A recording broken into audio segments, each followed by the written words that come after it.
I'm a childhood cancer survivor. Unfortunately, due to the various treatments I have, I believe that my heart has been irreparably damaged by the drugs, by the chemotherapy. So I don't believe that this procedure, which comes with for me, pretty high risk of getting myocarditis, is right for me. I've messaged the school about this. I've sent countless communications to the school. I've gone to their school meetings. They've all sent me generic replies, or they've just ignored them outright.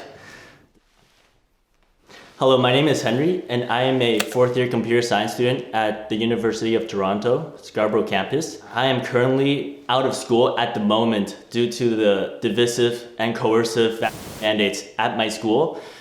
When it was announced last fall, initially, I'm talking about before the semester started, it seemed fairly reasonable. They talked about masking up, they talked about substituting with rapid testing as well as negative tests in order to go onto campus.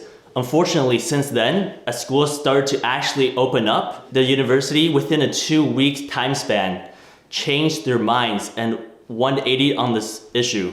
This is quite a coercive practice that the university is doing. The university is using the tens of thousands of tuition money that the students have inputted into their education, as well as the years that they've inputted into their educations as leverage. They know they have all the leverage, and they use this leverage to make us and to force us to take an irreversible medical procedure. This is not right. It's one thing to make students wear a mask while on premise. It's another thing to make them undergo an irreversible medical procedure which they do not want and which they don't feel is right for them. My status as a student is undisclosed. That is due to me not believing in the premise that I have to provide my medical status in order to go to school. A school should be looked upon as something akin to a grocery store or a medical facility. It shouldn't be looked at as a restaurant or a night bar or a club, things of those nature. And education is very essential. Many would argue it's a human right. I do believe all professors should stand solidarity against these mandates. However, definitely, the bioethics professors, the law professors, they should be the vanguard against this, because once they say something, perhaps more and more professors will stand behind them. I know several professors that are indeed against these mandates. One is, for example, an English and culture professor. So what he says does not hold as much weight as these bioethics professors, for instance. It's so essential for them to come out and to just speak out against this. And so incidentally for me, I am 1 semester away from graduation. I have one class that requires an in-person component. They offer no alternative for me to take that class. They offer no online alternative.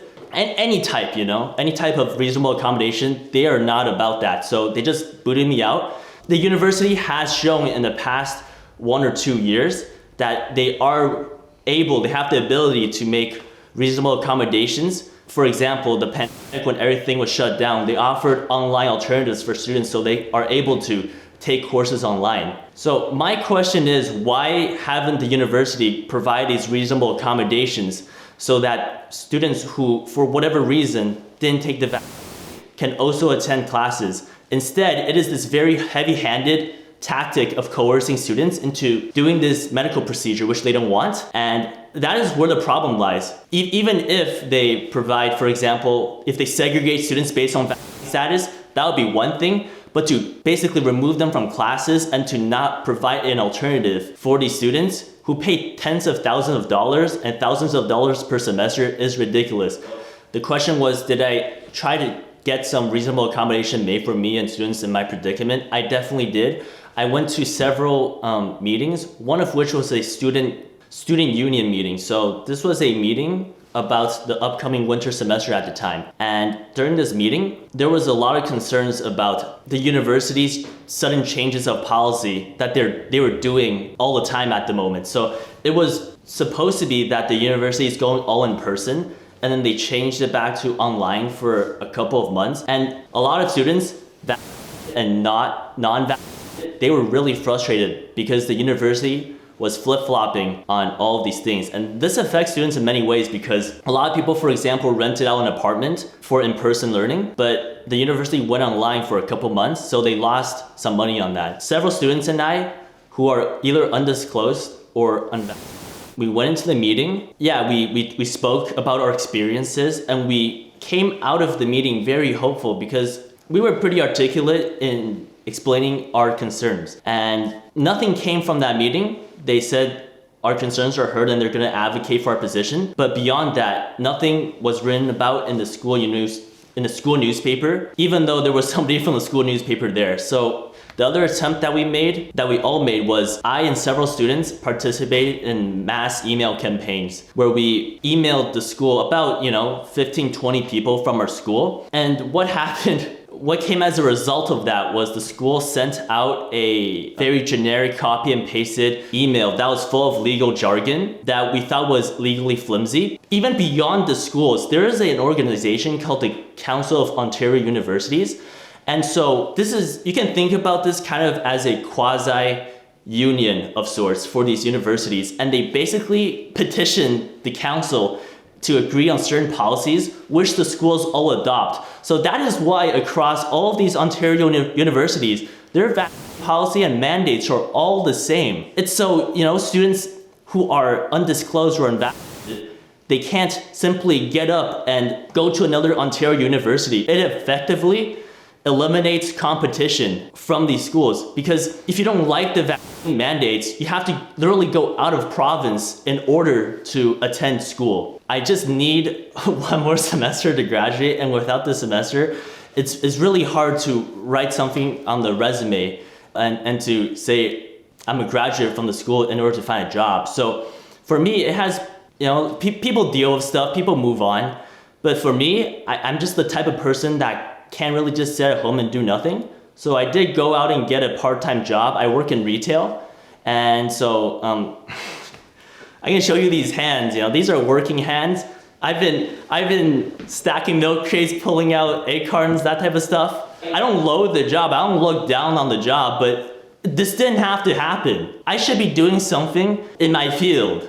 I should be doing something in computer science. I shouldn't be doing retail right now. This has stunted my professional growth. The school did offer a testing alternative for students to go on campus if they choose not to get vaccinated or to show proof that they have. I would have been willing to do that. I wouldn't be happy to, but I would have been willing to do that because that's actually them showing an effort and putting a foot forward and being quite understanding in my opinion, because it does, don't get me wrong, it does cost money for them to provide these tests.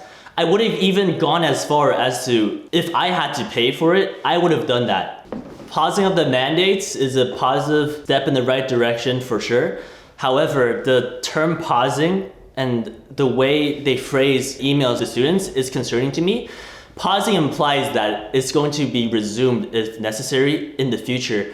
So what I would like to see from the schools instead is a total cancellation of these status collection programs, as well as these mandate policies in the future, and that this practice be banned in the future.